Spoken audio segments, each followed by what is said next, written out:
पहले हम भारत के लोगों को एक डिस्क्लेमर भी देना चाहते हैं, और वो ये कि आप में से बहुत सारे लोगों को पाकिस्तान की तारीफ बुरी लग सकती है, लेकिन खेल में जब तक जीतने वाले खिलाड़ी के जज्बे को करीब से ना समझा जाए तब तक आप खेल को भी करीब से समझ नहीं पाएंगे। हमारे देश के बहुत सारे लोगों ने और पाकिस्तान के लोगों ने तो इसे धर्म का मैच बना दिया था, दो समाजों को बांटने का मैच बना दिया था। असल में था तो ये क्रिकेट मैच ही, लेकिन अब आप सोचिए ये क्रिकेट मैच कितना बड़ा हो गया और इसके कितने पहलू अब देश के सामने आ गए। लेकिन अगर आप इसका एक सामाजिक विश्लेषण करें, क्रिकेट की भाषा में विश्लेषण तो आप बहुत देख चुके हैं, अब सामाजिक तौर पर आप इस हार का विश्लेषण हमसे सुनिए कि भारत की टीम असल में हारी क्यों। हमारा पहला पॉइंट यह है कि पाकिस्तान के खिलाड़ियों में जीत की जबरदस्त भूख थी और बदला लेने की एक बेचैनी थी। वो बदला लेने के लिए मैदान पर उतरे थे। देखा जाए तो पाकिस्तान की टीम के पास खोने के लिए कुछ नहीं था। वो वर्ल्ड कप में भारत से एक बार और अगर कल हार जाती तो लोग कहते कि इतिहास कायम रहा, भारत का रिकॉर्ड कायम रहा, लेकिन पाकिस्तान की टीम इतिहास बदलने के इरादे से खेल रही थी। भारत की टीम में करोड़पति खिलाड़ी खेल रहे थे जो रिकॉर्ड तोड़ने के लिए खेलते हैं, लेकिन पाकिस्तान की टीम में ज्यादातर खिलाड़ी लोअर मिडिल क्लास के खिलाड़ी थे या मिडिल क्लास के खिलाड़ी थे जो बड़े बड़े रिकॉर्ड तोड़ने के लिए नहीं बल्कि अपने सर्वाइवल यानी अपना अस्तित्व बचाए रखने के लिए खेल रहे थे। हमारे लिए यह सिर्फ एक मैच था, लेकिन पाकिस्तान के लिए यह मैच किसी जंग से कम नहीं था, क्योंकि कल का मैच अगर पाकिस्तान हार जाता तो उसकी टीम के कई खिलाड़ियों का करियर तबाह हो सकता था, उनका पाकिस्तान लौटना मुश्किल हो सकता था। इसलिए पाकिस्तान के खिलाड़ी किसी भी कीमत पर जीतना चाहते थे और ये जीत की जो भूख थी और 29 साल का जो बदला उन्हें लेना था, वो जो भूख थी, इसकी वजह से उनके खेल में एक नया निखार आया।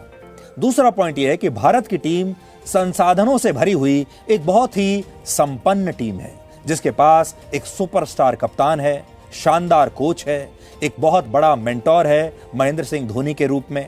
बीसीसीआई खुद दुनिया का सबसे अमीर क्रिकेट बोर्ड है, जबकि पाकिस्तान के पास ऐसा कुछ नहीं है। पाकिस्तान का क्रिकेट बोर्ड इन दिनों कंगाल होने की कगार पर है और वो भी अपने सर्वाइवल के लिए बीसीसीआई और आईसीसी पर निर्भर है। बीसीसीआई की सालाना कमाई 3,700 करोड़ रुपए है, जबकि पाकिस्तान क्रिकेट बोर्ड की सालाना कमाई सिर्फ 811 करोड़ है। भारतीय टीम के कप्तान विराट कोहली की अकेले की कुल संपत्ति 1,000 करोड़ रुपए की है, जबकि पाकिस्तान के कप्तान बाबर आजम की कुल संपत्ति 29 करोड़ की है। विराट कोहली का 1 साल का कॉन्ट्रैक्ट 7 करोड़ रुपए का होता है और यह रकम पाकिस्तानी टीम के सभी खिलाड़ियों के साल भर के कॉन्ट्रैक्ट के बराबर है। विराट कोहली जब आईपीएल में खेलते हैं तो उनके हर रन की कीमत 5 लाख रुपए होती है, जबकि पाकिस्तान में टेस्ट मैच खेलने वाले खिलाड़ियों को मैच फीस के तौर पर 3.5 लाख रुपए ही मिलते हैं। वर्ष 1992 में एक फिल्म आई थी, आपने भी वो शायद देखी होगी, नाम सुना होगा। उसका नाम था जो जीता वो सिकंदर।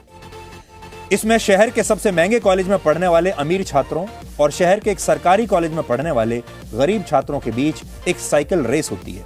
अमीर छात्रों के पास सारे संसाधन हैं, महंगी और आधुनिक साइकिलें हैं, महंगे जूते हैं, महंगे किट्स हैं, जबकि सरकारी कॉलेज के छात्रों के पास इनमें से कुछ भी नहीं। फिर भी वो अंत में अपने जज्बे के दम पर ये रेस जीत लेते हैं। कल पाकिस्तान के खिलाड़ी भी कम संसाधनों के बावजूद भारत से ये रेस जीत गए। इसी तरह 2001 में भी एक मशहूर फिल्म आई थी जिसका नाम था लगान। इस फिल्म में गांव में रहने वाले गरीब भारतीयों की टीम, जो कि गुलाम थे, अंग्रेजों के खिलाफ एक मैच खेलती है। गुलाम भारतीयों को यह मैच हर हालत में जीतना होता है, क्योंकि अगर वो ऐसा नहीं करते तो अंग्रेज उनसे 3 गुना ज्यादा लगान वसूलते। कल के मैच में पाकिस्तान की टीम लगान के गरीब गांव वालों की टीम की तरह खेली, जिन्होंने भारत के हाथों जिन्हें हार बहुत महंगी पड़ती, जबकि भारत की टीम अंग्रेजों की तरह खेली जो अति आत्मविश्वास का शिकार भी थी और शायद 29 वर्षों तक लगातार पाकिस्तान को हराने की वजह से अहंकार में भी थी। तीसरा पॉइंट यह है कि कल के मैच में पाकिस्तान के खिलाड़ियों ने अपने देश और अपने धर्म को सबसे आगे रखा और यह काम वो हमेशा करते हैं और पाकिस्तान के खिलाड़ी हमेशा से करते आए हैं, चाहे मुद्दा उनके देश का हो, चाहे मुद्दा कश्मीर का हो, चाहे मुद्दा इस्लाम का हो। वो खुलकर बिना शर्माए, बिना संकोच किए अपनी बात रखते हैं, बिना ये सोचे कि लोग क्या कहेंगे। कल जब मैच के दौरान ड्रिंक्स ब्रेक हुआ तो पाकिस्तान के बल्लेबाज मोहम्मद रिजवान मैदान पर ही नमाज पढ़ने लगे। तस्वीर आपको दिखा रहे हैं। मैच के बाद जब पाकिस्तानी खिलाड़ियों से प्रेस कॉन्फ्रेंस में सवाल पूछे गए, रिएक्शन पूछा गया उनकी जीत पर, तो उन्होंने अपना हर जवाब अल्लाह का नाम लेकर ही शुरू किया। देखिए आप। बिस्मिल्लाहिर्रहमानिर्रहीम। आज मेरा पहला मैच, इंडिया के खिलाफ पहला मैच, वर्ल्ड कप का पहला मैच, जिसको अल्लाह पाक ने सब कुछ आसान कर दिया। अल्लाह पाक जो देखिए, पर्सनली बिलीव इस चीज़ पे करता हूँ कि यार निज़ाम चलाने वाला अल्लाह जल्ल जलालू है और हर किस्म के रिजल्ट तो अल्लाह की तरफ से आते, तो अल्लाह पाक जरूर हमें जो बेहतरीन इंसाफ कर रहा हूँ अल्लाह जल्ल जलालू है, तो हमें जरूर वो जो है रिजल्ट देंगे। हमारी रिजल्ट हमारे बहुत करीब थे अल्हम्दुलिल्लाह। पूरी टीम की चीजें देख ली जाए, ओपन अल्हम्दुलिल्लाह हमारे पास नए बॉल स्ट्राइकर शहनशाह, ऑफ स्पिनर है, ओपन हिटर्स सारे अल्हम्दुलिल्लाह पाक ने पूरे किए हुए। शहनशाह अल्हम्दुलिल्लाह इस दफा मेरे ख्याल से मेरे लिए पर्सनली पाकिस्तान वर्ल्ड के जो टॉप बॉलर है मैं उसके अब गिन रहा हूँ अल्हम्दुलिल्लाह, और जिस चीज की डिमांड की थी कप्तान ने इससे उसने करके दे दिया अल्हम्दुलिल्लाह। तो अल्हम्दुलिल्लाह मैंने सिर्फ कोशिश की, बाकी अल्लाह पाक ने रिजल्ट दी। थोड़ा सा अगर भी मुझे स्विंग मिला या मेरा बॉल डिप हो गया तो आउट हो जाएगा, तो उसमें मैंने सिर्फ कोशिश की, बाकी अल्लाह पाक। तो उनका हर जवाब यहीं से शुरू होता है कि यह अल्लाह की मेहरबानी है। पाकिस्तान का हर खिलाड़ी सबसे पहले आपको यही बताता है कि वो एक सच्चा मुसलमान है, फिर वो बताता है कि वो एक सच्चा पाकिस्तानी है, और अगर जरूरत पड़ती है तो वो कश्मीर के मुद्दे पर भी खुलकर बोलता है। लेकिन भारत के खिलाड़ियों को आपने ऐसा करते हुए शायद पहले कभी नहीं देखा होगा। चाहे कश्मीर का मुद्दा हो या अपने देश का मुद्दा हो, वो खुलकर अपने देश का पक्ष कभी नहीं रखते, अपने धर्म की बात कभी नहीं करते। वो सिर्फ एक खिलाड़ी बनना चाहते हैं, वो भी एक करोड़पति महंगा खिलाड़ी। कल अगर आपने ध्यान दिया हो, मैच के दौरान जितने भी विज्ञापन आ रहे थे कल मैच के दौरान, आप तो जानते हैं जब इस तरह का मैच होता है तो विज्ञापन बहुत होते हैं।